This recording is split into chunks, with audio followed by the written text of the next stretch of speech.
नमस्कार, एनडीटीवी राजस्थान देख रहे हैं आप और मैं हूं आपके साथ शिवानी मिश्रा। राजस्थान विधानसभा का सत्र सिर्फ 2 दिन में खत्म हो गया, लेकिन इन 2 दिनों में सदन की कार्यवाही से ज्यादा विपक्ष का हंगामा नजर आया है।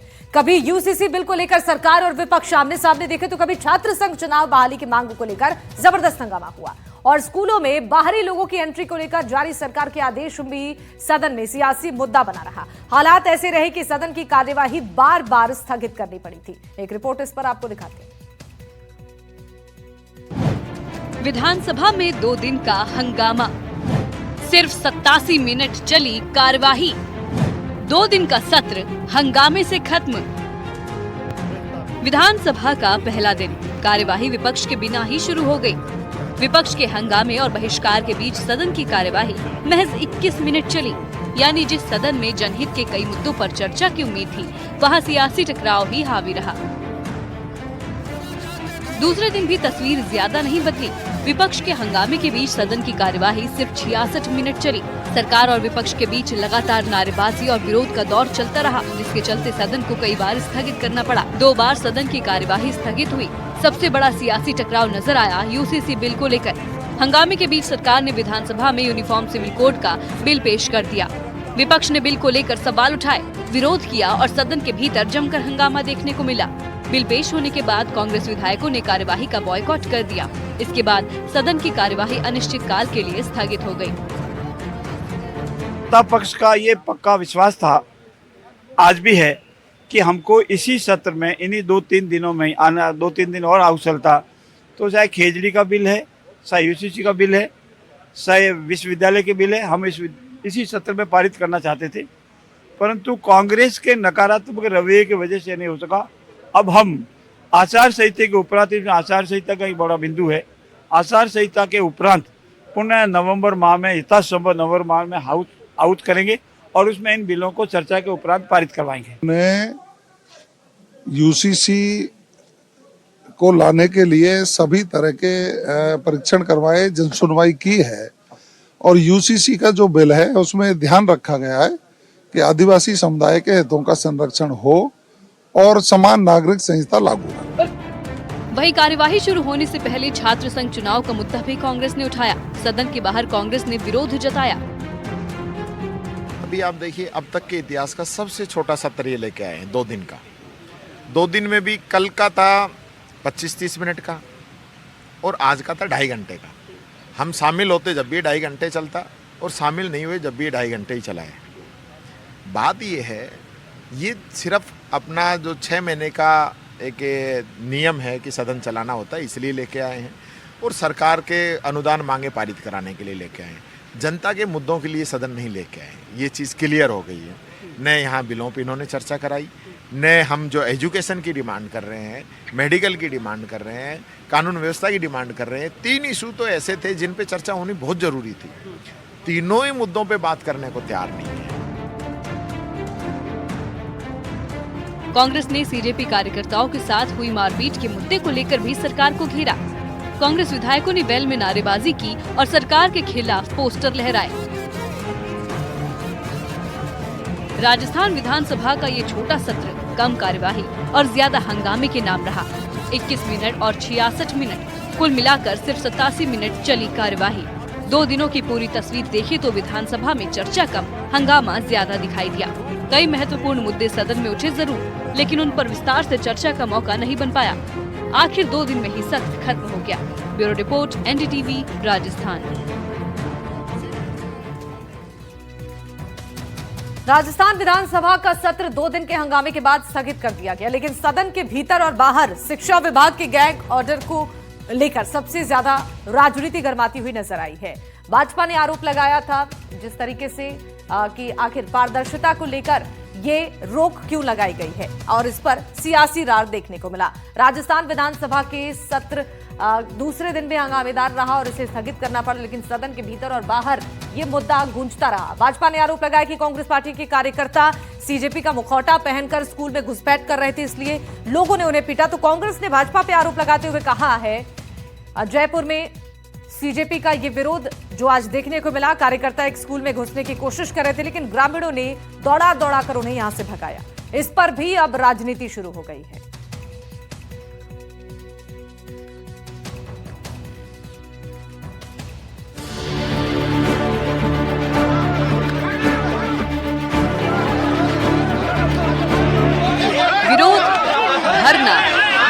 नोकझोंक की, फिर दौड़ाया, उसके बाद पिटाई। तस्वीरें जयपुर के रामपुरा कंवरपुरा गांव की हैं, जहां स्कूल का दौरा करने पहुंचे सीजेपी कार्यकर्ताओं को ग्रामीणों के भारी विरोध का सामना करना पड़ा। कार्यकर्ताओं के गांव पहुंचते ही ग्रामीणों ने विरोध शुरू कर दिया। बात इतनी बढ़ी कि ग्रामीणों ने सीजेपी कार्यकर्ताओं को मौके से ही खदेड़ दिया।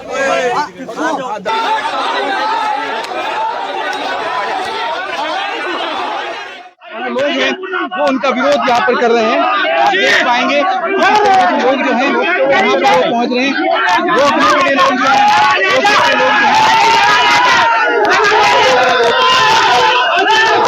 जो है यहाँ पर की जा रही है।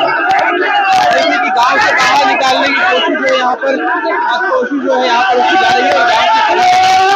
गांव निकाला जा रहा है, गांव से बाहर यहाँ पर देखिए आशुतोष लाटा को यहाँ पर निकाला जा रहा है। और आप देखिए कि आज कुछ लोग यहाँ पर कांग्रेस जनता पार्टी के पहुंचे थे। रामपुरा कंवरपुरा स्कूल जो है वो लगातार यहाँ पर पिछले एक साल से गाय के तबेले में चल रहा था। इसको लेकर के लोग यहाँ पर पहुंचे थे, लेकिन इन लोगों का कहना है कि यहाँ पर कांग्रेस जनता पार्टी का या किसी भी बाहरी व्यक्ति का कोई प्रवेश नहीं होगा।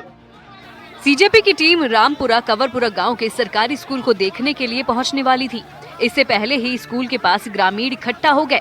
उनका कहना था कि हम किसी बाहरी को गांव में प्रवेश नहीं करने देंगे। इसी बात को लेकर विरोध बढ़ा और दोनों पक्ष आमने सामने आ गए और पथराव तक किया गया। पत्थर फेंक रहे हैं, देखिए पत्थर देखिए यहाँ पर पत्थर जो है वो फेंक रहे हैं गांव के लोग, और पथराव जो है यहाँ पर वो करने की कोशिश कर रहे हैं लोग। आप देखिए, मैं दिखाना चाहूंगा यहाँ पर पथराव जो है वो किया जा रहा है गांव वालों के द्वारा, क्योंकि यहाँ पर ये जो लोग हैं वो पहुंचे थे स्कूल को लेकर। देखिए गाँवों, देखिए पथराव जो है वो किया गया है। आप देखिए कि इनके जो हाथ है, इनका जो हाथ है उस पर चोट आई है। आप देखिए, आप अपना हाथ दिखाइए एक बार। इनके हाथ पर देखिए चोट आई है, इनके गर्दन पर चोट आई है। देखिए जिस तरीके से। आपका क्या नाम है दोस्त?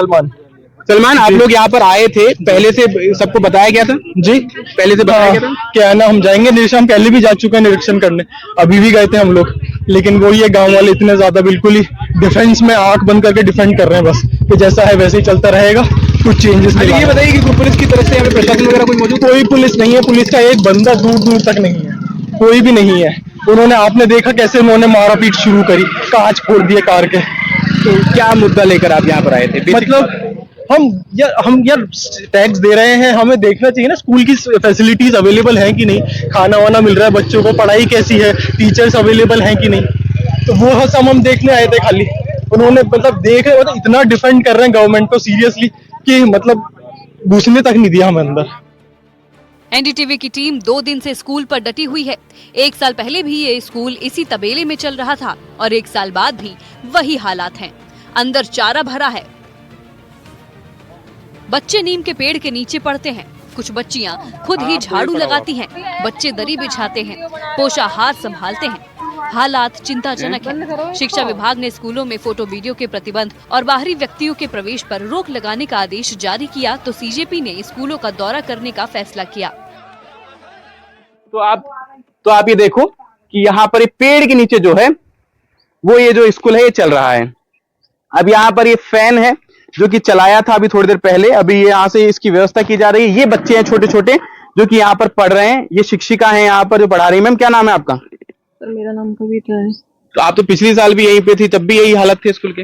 हाँ, लेकिन हमें क्या एक्चुअली वीडियो के लिए अलाउ नहीं है, रिटर्न में ऑर्डर आए हैं। रिटर्न में ऑर्डर तो आए हैं, पर वो तो अलाउ इसके लिए नहीं है कि स्कूलों में नहीं बना सकते। ये स्कूल तो है नहीं। अब वैसे तो स्कूल हमारे लिए तो स्कूल ही है ना। आपके लिए है, पर कोई उसके कागज तो है नहीं। चला रहे हैं पिछले साल से, तो स्कूल ही कागज है। अब वैसे हमने लिखित में ऑर्डर भेज दिया आगे कि हमारा विद्यालय यहाँ चल रहा है, वैसे सुरक्षित जगह है। आपने लिखित में ऑर्डर भेज दिए। वो जो यहाँ पे इसके जो मालिक है वो मुझे कह रहे थे कि कोई पैसा वैसा उनको मिलता नहीं है, कोई ऐसा कुछ बातचीत नहीं हुई प्रशासन से, आप ही लोग देते हैं? गाँव वालों ने निःशुल्क व्यवस्था कर रखी है हमारे लिए। वो कह रहे थे कि मैडम अपनी तरफ से दे देती है हमको कभी कभी। हाँ, ऐसा हो जाने कुछ नहीं है, वैसे निःशुल्क व्यवस्था चल रही है गाँव वालों की तरफ से कि आप तो पढ़ाओ मैडम जब तक विद्यालय नहीं बन जाता। तो एक तरफ सीजेपी कार्यकर्ता स्कूलों की स्थिति और बच्चों से जुड़े मुद्दों को सामने लाने की बात कह रहे हैं, तो दूसरी तरफ ग्रामीण इसे अपने क्षेत्र में दखल के तौर पर देख रहे हैं। यही टकराव देखते देखते विवाद में बदल गया। ये बताइए, आप लोग अंदर गए, क्या कुछ बातचीत हुई, कैसा पूरा घटना? बातचीत होने का टाइम ही नहीं आ पाया सर। इससे पहले कि हम अंदर पहुंच पाते, हम समझ पाते कि क्या दिक्कतें हैं स्कूल में, क्या इश्यूज है। हमारे जो मेल कार्यकर्ता थे उनको डंडों से, पत्थरों से पीटा गया, धकेला गया, मुर्दाबाद के नारे लगाए गए। ये जो बोल रहे हैं कि हम ग्रामीण हैं, हम खुद अपना बना लेंगे, हम इनसे अलग नहीं हैं, हम एक ही देश के हैं, हम इनकी हित की बात करने आए हैं। आपका फोन वगैरह छीना गया था? जी बिल्कुल सर, हमारा फोन छीना था। जो यहाँ के सीनियर हैं, जो बुजुर्ग हैं, उन्होंने मेरे से बहुत बदतमीजी की, तू तड़ाके से बात की, मेरा फोन छीन के फेंक दिया उन्होंने, और मेरे को भी धक्का मुक्की करी है उन्होंने, मिट्टी तक फेंकी है। देखिए सर, आप देख सकते हैं, अभी भी देखिए मिट्टी यहाँ तक दिख रही है आपको। हम 1 साल पहले इस स्कूल में हम आए थे, आशुतोष राका जी और हमारी टीम ने, पहले भी जब झालावाड़ की छत गिरी थी, इसी स्कूल का हमने विजिट किया था, ज्ञापन भी दिया था। और आज वही स्थिति है कि 1 साल बाद भी इस स्कूल की अगर आप स्थिति देखेंगे तो वहीं की वहीं बनी हुई है। अगर ये गांव वाले आज जो विरोध कर रहे हैं हमारे जाने पर, अगर ये गांव वाले बच्चों के इतने ही हितैषी होते और ये चाहते कि हमारे गांव के बच्चे अच्छी शिक्षा प्राप्त करें, अच्छी सुविधाएं लें सरकारी स्कूल में, तो अब तक 1 साल में ये करवा चुके होते सारा का। बिल्कुल देखिए, हमने यहाँ पे नहीं, ये देश विरोधी है। ये लोग जंतर मंतर पे भारत विरोधी नारे लगाए, श्री राम को गालियां दी है। क्यों इनको बर्दाश्त करेंगे? हम देश के सच्चे नागरिक हैं। ये राष्ट्र विरोधी हैं, राष्ट्र विरोधी तत्व है। जब इनका शिक्षा ही मुद्दा था तो झारखंड क्यों नहीं गए? झारखंड, पंजाब क्यों नहीं गए? तो आप लोगों का विरोध इनके खिलाफ है। विरोध जो राष्ट्र विरोधी है, हम उससे सबका विरोध करेंगे, चाहे कोई भी हो। अगर किसी बात, सच बात को लेके अगर आप कोई मुद्दा उठाते हो, विरोध करते हो, तो ये तो बने बनाए हैं, पार्टियों का समर्थन है, चंदा चोरी करके यहाँ आ जाते हैं और लोगों को गलत बोल पर गलाते हैं। तो साक्ष्य पेश करो ना भाई साहब, मैं तैयार हूँ सामने बैठने के लिए, साक्ष्य पेश करो। फिलहाल इस पूरे घटनाक्रम में स्कूलों की व्यवस्था को लेकर बाहरी संगठनों के हस्तक्षेप तक कई सवाल खड़े कर दिए हैं। सीजेपी अपने दौरे को लेकर क्या पक्ष रखता है और ग्रामीणों के आरोपों पर प्रशासन क्या कार्रवाई करता है, इस पर सबकी नजर टिकी है। जयपुर से विश्वा शर्मा की रिपोर्ट, एनडीटीवी राजस्थान। राजस्थान विधानसभा का सत्र 2 दिन के हंगामे के बाद स्थगित कर दिया गया, लेकिन सदन के भीतर और बाहर शिक्षा विभाग के ऑर्डर को लेकर सबसे ज्यादा राजनीति गरमाती हुई नजर आई है। दिखाते हैं इस पर एक खास रिपोर्ट आपको।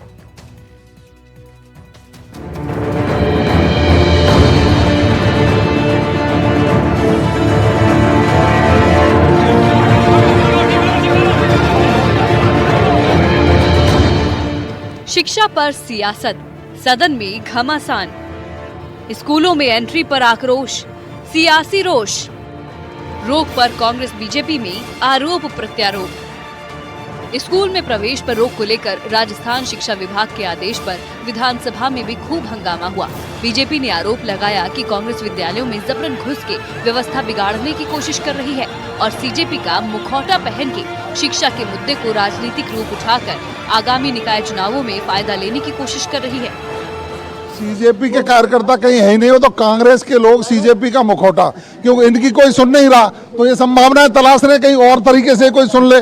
इनकी कोई सुनने वाला नहीं है, जनता कांग्रेस के लोगों को दौड़ा दौड़ा करके पीटेगी। सरकार के तर्क को कांग्रेस स्वीकार नहीं कर रही है। कांग्रेस का आरोप है कि सरकार अपनी नाकामी छुपाने के लिए नहीं चाहती है कि राजस्थान के स्कूलों की असली तस्वीर बाहर आए।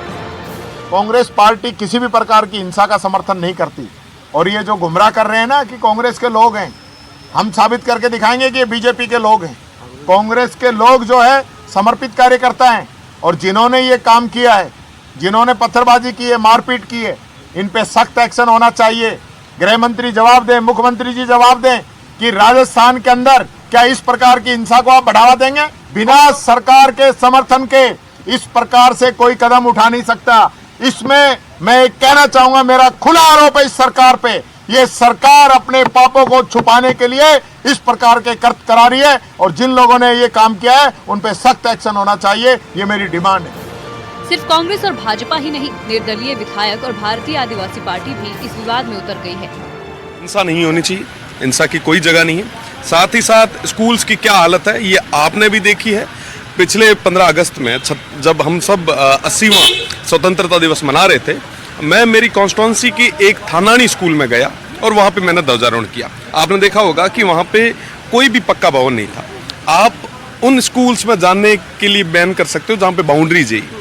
आज जो स्कूल किसी खेजड़ी के नीचे चल रही है, आप उसमें कैसे रोकेंगे? मेरा निवेदन है प्रदेश की सरकार से कि इस विषय की ओर देखें। देखिए 80 साल में बारी बारी से सबने राज किया, पर वास्तविकता में शिक्षा सिर्फ राजनीतिक मुद्दा ही बन के रह गया, जिसके कारण ये स्थितियां पैदा हुई है। मुझे लगता है कि ये राजनीति छोड़ के अगर वास्तविक में धरातल पे अगर काम करेंगे तो आने वाले समय को युवाओं को बहुत फायदा होगा। राजस्थान सरकार जो ये चीजें लेके आई है, स्कूलों के अंदर मीडिया नहीं जाएगी, स्कूलों के अंदर जनप्रतिनिधि नहीं जाएंगे, स्कूलों के अंदर आम व्यक्ति नहीं जाएगा, ये बड़ा कुटाघात है।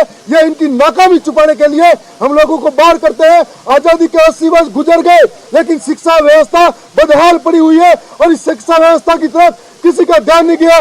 कांग्रेस ने हमेशा आरोप लगाया बीजेपी पर, बीजेपी ने आरोप लगाया कांग्रेस पर, लेकिन ठीक कौन करेगा, सवाल इस बात का है। सदन भले ही 2 दिन के लिए चला हो, लेकिन हंगामेदार जरूर रहा और सदन से कांग्रेस का वॉकआउट, कांग्रेस बीजेपी में आरोप प्रत्यारोप के बीच सदन स्थगित हो गया। अब प्रदेश में होने वाले निकाय और पंचायत चुनाव पर सबकी नजर टिकी है, जो अब राजनीतिक तस्वीर बदल सकती है और संभावित है कि सदन नवंबर में दोबारा बुलाया जाएगा इस अधूरे सत्र के कामकाज को पूरा करने के लिए। सदन भले ही 2 दिन चला हो, लेकिन हंगामेदार जरूर रहा। कांग्रेस का वॉकआउट, स्कूलों में प्रवेश पे रोक को लेकर सड़क पर प्रदर्शन और कांग्रेस और बीजेपी के आरोप और प्रति आरोप के बीच में सदन स्थगित किया गया। अब पंचायत और निकाय चुनाव के बाद राजनीतिक तस्वीर बदल सकती है, लेकिन संभावित है कि नवंबर में इस सत्र के अधूरे काम को पूरा करने के लिए सदन की बैठक दोबारा बुलाई जाए। जयपुर से हर्षा कुमारी सिंह, एनडीटीवी। नागौर के डांगावास में 5 दलितों की हत्या में 40 आरोपियों के बरी होने के मामले में भीम आर्मी के चीफ चंद्रशेखर आजाद ने जयपुर के शहीद स्मारक पर प्रदर्शन किया, पीड़ित परिवार से मुलाकात की। वहीं शहीद स्मारक पर सैकड़ों की संख्या में दलित समाज के लोग जुटे। चंद्रशेखर शहीद स्मारक से विधानसभा कूच करने की तैयारी में। जयपुर में भीम आर्मी का प्रदर्शन, शहीद स्मारक पर डटे प्रदर्शनकारी, विधानसभा कूच की तैयारी, समर्थकों के साथ बैठे चंद्रशेखर। जयपुर के शहीद स्मारक पर सैकड़ों की संख्या में दलित समाज के लोग जुटे। मुद्दा था नागौर का डांगावास हत्याकांड। 5 दलितों की हत्या में 40 आरोपियों के बरी होने के मामले में भीम आर्मी के चीफ चंद्रशेखर आजाद ने जयपुर के शहीद स्मारक पर प्रदर्शन किया। चंद्रशेखर अपने समर्थकों के साथ शहीद स्मारक के बाहर बैठ गए हैं। जब कोई पीड़ित होता है, वो कहता है, डिमांड करता है इसकी सीबीआई जांच होनी चाहिए, लेकिन वही सीबीआई 10 साल की इन्वेस्टिगेशन के बाद ये नहीं बता पाई कि ऐसी रिपोर्ट नहीं प्रस्तुत कर पाई कि किसने और किसकी वजह से हमारे लोगों की जान गई, किसने हमारे लोगों की हत्या की। तो मजबूरी में हम लोग निकले कि सरकार हमें सुने। सरकार अपना काम अगर मजबूती से करती तो आज ये दिन नहीं देखना पड़ता। पिछली सरकार ने भी 5 साल चलने दिया इस सबको, जिसकी वजह से जो है इतना घृणित जो है हत्याकांड था। फास्ट ट्रैक कोर्ट में चलना चाहिए था, 1 या 2 साल में रिजल्ट आ जाना चाहिए था, लेकिन मुझे लगता है ना देरी की गई लगातार, जिससे कि लोग भूल जाएं और जब अन्याय किया जाए तो लोग चुप रहे। लेकिन हम चुप रहने वाले लोग नहीं, इसलिए आज यहाँ सड़कों पे आंदोलन कर रहे हैं। भीड़ को देखते हुए मौके पर पुलिस का भारी जाब्ता भी तैनात किया गया है। शहीद स्मारक के बाहर बैरिकेडिंग की गई है, साथ ही ड्रोन से निगरानी की जा रही है। बड़े दुखी होकर यहाँ आया कि सरकार से जवाब मांगा जाए। सरकार हमें सुने, हमारा डेलीगेशन गया है। सरकार हमारी मांगों पे अगर नरम रुख रख के हम पीड़ितों को नहीं सुनेगी तो हम फिर इससे भी बड़ा कदम उठाएंगे, ऐसा मैं आपको विश्वास दिलाता हूं। अब आपको बताते हैं कि आखिर डांगावास मामला है क्या।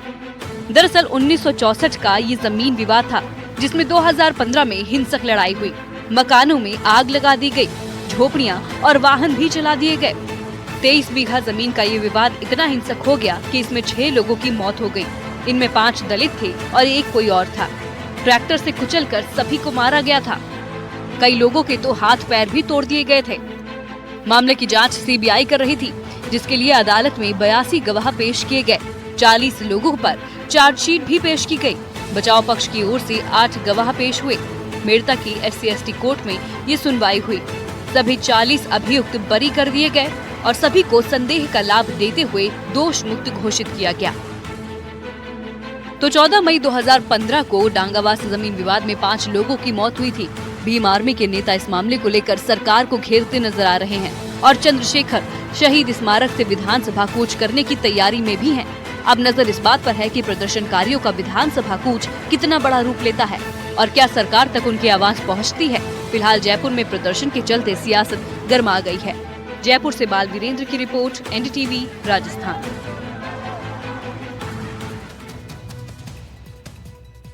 और अब बड़ी खबर जयपुर से है। प्रदेश में नगरीय निकाय चुनाव की तैयारियां तेज हो गई हैं। नगरीय निकाय चुनाव की तैयारियों को लेकर बैठक हो रहा है। राज्य निर्वाचन आयोग ने राजनीतिक दलों के साथ चर्चा की।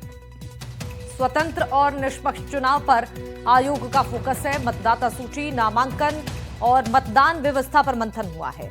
आदर्श आचार संहिता के पालन पर विशेष जोर है। आयोग ने राजनीतिक दलों से सुझाव मांगे हैं। लोकतांत्रिक प्रक्रिया मजबूत करने की अपील की है। और झुंझुनू में भी बीजेपी ने निकाय चुनाव को लेकर तैयारी तेज कर दी है। चुनाव को लेकर मुनि आश्रम में बीजेपी की महत्वपूर्ण बैठक हुई और बैठक में जिले की एक नगर परिषद और 18 नगर पालिकाओं सहित कुल 19 नगरीय निकायों में होने वाले चुनाव को लेकर संगठनात्मक तैयारियों और चुनावी रणनीति पर चर्चा की गई। इस बैठक में 18 नगर पालिकाओं में जीत, बूथ स्तर तक संगठन को मजबूत करने, कार्यकर्ताओं के बीच बेहतर समन्वय बनाने और केंद्र और राज्य सरकार की योजनाओं को आम जन तक पहुंचाने पर जोर दिया गया। विशेष रूप से जो अपेक्षित श्रेणी थी वो हमारे संगठन के प्रभारी, संगठन के सह प्रभारी हमारे जिले के, साथ ही साथ विधायक, प्रत्याशी, पूर्व विधायक, समस्त पूर्व जिला अध्यक्ष, प्रदेश कार्य समिति सदस्य, विशेष आमंत्रित सदस्य, इसके बाद 19 नगर निकायों के जो प्रभारी लगे हैं वो समस्त जिले के पदाधिकारी, मंडल के पदाधिकारी, मंडल के संयोजक, मंडल के प्रभारी और साथ ही साथ नगर निकायों के संयोजक समेत यहाँ पे समस्त लोगों को आज का जो बैठक था। भारतीय जनता पार्टी झुंझुनू जिले में 19 नगर निकायों में पूरी जोर और पूरी ताकत के साथ में चुनाव लड़ेगी और निश्चित रूप से 19 के 19 निकायों में राजस्थान सरकार और हमारे केंद्र सरकार की विकास कार्यों को ध्यान में रखते हुए आम जनता जो है भारतीय जनता पार्टी के नगर निकायों को बनाने के लिए काम करेगी और निश्चित रूप से हम 19 के 19 झुंझुनू जिले की निकाय जो नगर निकाय, नगर परिषद, नगर पालिकाएँ हैं उनमें भारतीय जनता पार्टी का बोर्ड बनाने के लिए सब लोग मिलकर के तैयारी बैठक हुई है। जैसलमेर के पोकरण में मतदाता सूची को लेकर कांग्रेस कार्यकर्ताओं ने प्रशासन के खिलाफ मोर्चा खोल दिया है। कांग्रेस कार्यकर्ता एसडीएम कार्यालय के मुख्य द्वार पर धरने पर बैठ गए हैं। उनका आरोप है कि मतदाता सूची में नाम जोड़ने और हटाने की प्रक्रिया में पारदर्शिता नहीं बरती जा रही है। कार्यकर्ताओं का कहना है कि एक दिन पहले ज्ञापन देने के बावजूद ये जानकारी नहीं दी गई कि किन मतदाताओं के नाम जोड़े गए और इसे किसके हटाए गए। साथ ही नई मतदाता सूची भी उपलब्ध नहीं करवाई जा रही है। कांग्रेस नेताओं ने बीएलओ और संबंधित अधिकारियों पर गंभीर आरोप लगाए हैं। कार्यकर्ताओं का दावा है कि उनकी मांगों को सुनने के बजाय अधिकारियों ने प्रस्तावित बैठक ही रद्द कर दी है। फिलहाल कांग्रेस कार्यकर्ता एसडीएम कार्यालय के बाहर धरना देकर कार्रवाई करने की मांग कर रहे हैं। चुनाव का बिगुल बज चुका है, ऐसे में दोनों ही पार्टियों ने अपनी तैयारियां शुरू कर दी है, परंतु उससे पहले वोटर लिस्टों में नाम जुड़ने और नाम हटने को लेकर अब दोनों ही पार्टियों आमने सामने हो चुकी है। यही आप नजारा देख सकते हैं कि कांग्रेस के जो कार्यकर्ता है वो एसडीएम कार्यालय के मुख्य द्वार के बाहर बैठ चुके हैं और लगातार धरने पर बैठे हैं और विरोध प्रदर्शन कर रहे हैं और नारेबाजी भी कर रहे हैं। यहाँ जो लोग कार्यकर्ता बैठे हैं उन्होंने एक दिन पहले भी उन्होंने उनसे एसडीएम उपखंड अधिकारी को ज्ञापन भी सौंपा था और उन्होंने एसडीएम हीर सिंह चारण ने यह आश्वासन भी दिया था कि इसकी संपूर्ण जांच करवाई जाएगी और जो इसमें दोषी पाए जाएंगे उनके खिलाफ सख्त कार्रवाई भी की जाएगी। परंतु आज एक बार फिर जो कार्यकर्ता है वो लगातार यहाँ पर एसडीएम कार्यालय के बाहर धरने पर बैठे हैं। हमारी कोई मजबूरी नहीं है। पोकर नगर पालिका जो चुनाव है जो फर्जी नाम जोड़े जा रहे हैं, एक जो वोटर है उसी का नाम 5 नंबर वार्ड में, उसी का नाम 6 नंबर वार्ड में, उसी का 8 नंबर। सुबह 10 बजे तक तो 6 नंबर का होता है और दोपहर के 2 बजे 8 नंबर का हो गया। मम्मी उसकी 9 नंबर में, खुद 8 नंबर में। पता ही नहीं चल रहा कि हम कौन से वार्ड में है। और वोट जुड़ाने के लिए जो ओरिजिनल वोटर है, जो युवा है 18 से 21 साल तक का, वो युवा भटक रहा है कि हमारे वोट जोड़ो। और जो 21 साल के ऊपर के हैं जिनके वोट ऑलरेडी जुड़े हुए हैं, उनके एक जगह से 4 वार्डों में उनके नाम जुड़ रहे हैं। और ये बिल्कुल तानाशाही है भाजपा के कार्यकर्ताओं के द्वारा। बीएलओ पर दबाव दिए जा रहे हैं। बीएलओ खुद रो रहे हैं कि हमारे सामने कि हम क्या करें, कि हम ऊपर से फोन आ रहे जोड़ो। एक बीएलओ को 100 डॉक्यूमेंट दिए जा रहे हैं कि अब वोटर जोड़ो। तो एसडीएम साहब ने हमें जो है आश्वासन दिया। उसके बाद शाम को कांग्रेस कमेटी की तरफ से प्रभारी के साथ हमने यहाँ पे एक पत्र दिया एसडीएम साहब को। उसमें लिखा कि भाई हमें आंकड़े दिए जाएं कि आज तक कितने फॉर्म किस वार्ड में आए, कितने कटने के आए, कितने जुड़ने के आए और किस किस की शिफ्टिंग हुई। तो हमें कहा अभी दिला रहे हैं आपको, सुबह मिल जाएंगे 10 बजे। हम 10 बजे यहाँ पहुंचे, हमें कोई आंकड़ा मिला नहीं। इन्होंने कहा आज और अंतिम तारीख है, आज तक और वेट करिए, कल दे देंगे। फिर हमें एक रात को जो है एक BLO यहाँ पर रात को 9:30 बजे यहाँ आता है, जब बंद पड़ी ऑफिस, उसके बाद 9:30 बजे अंधेरे में आते हैं और बीजेपी का कार्यकर्ता उसको छोड़ने आता है, और वो भी जनप्रतिनिधि रहा हुआ है, वो यहाँ छोड़ने आते हैं। उसके बाद उसके थैले में से 80 फॉर्म इतने बड़े बड़े पूरे पुलिंदे निकलते हैं। इस तरीके से शिफ्टिंग हो रही है, लोकतंत्र की हत्या हो रही है एक तरीके से। पुनः वहाँ जो नगर पालिका सभागार से लौट गए और अब इनकी जो मांग है वो यही मांग है कि किनके नाम जोड़े गए और किनके नाम हटाए गए, और जो अगर नियमों के विपरीत अगर नाम जोड़े जा रहे हैं तो वो गलत है, उनके नाम नहीं जोड़े जाए। फिलहाल अभी तक इनकी प्रशासन की किसी भी अधिकारी से बातचीत नहीं हुई है। हमारी जो टीम है वो उपखंड अधिकारी से बातचीत करने का प्रयास करेगी कि आखिर मसला क्या है, क्या कुछ इनकी मांगे हैं, किस तरीके से समस्याओं का समाधान हो सकता है। सहयोगी के साथ मैं गिरिराज छंगानी, NDTV, पोखरण। आगामी नगर निकाय चुनाव को लेकर 12 भाजपा ने संगठनात्मक तैयारी तेज कर दी है। सांसद कार्यालय में हुई बैठक में चुनावी रणनीति, प्रत्याशी चयन और बूथ स्तर तक संगठन को मजबूत करने पर मंथन हुआ। इस बैठक में तय किया गया कि पार्षद पद के इच्छुक कार्यकर्ता 22 अगस्त शाम 5 बजे तक आवेदन जमा करेंगे। वहीं 25 अगस्त से पहले सभी निकाय क्षेत्रों में कार्यकर्ता सम्मेलन आयोजित किए जाएंगे। बीजेपी नेताओं ने कार्यकर्ताओं से एकजुट होकर चुनावी तैयारियों में जुटने और सरकार की योजनाओं को जनता तक पहुंचाने का आह्वान किया।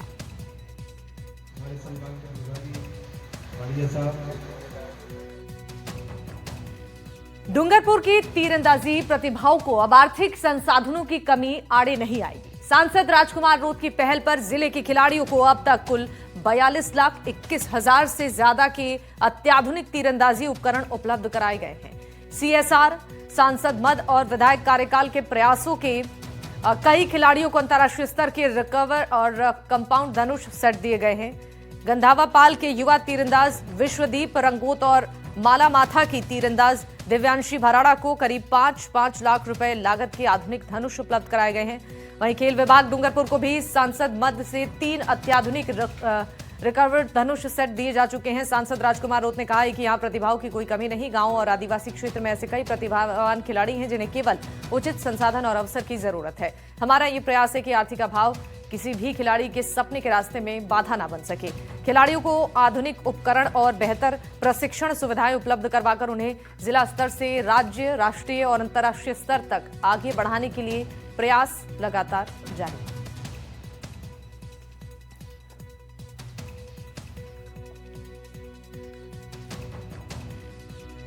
और इन्हीं तमाम बड़ी खबरों के साथ बुलेटिन में बस इतना ही। नमस्कार।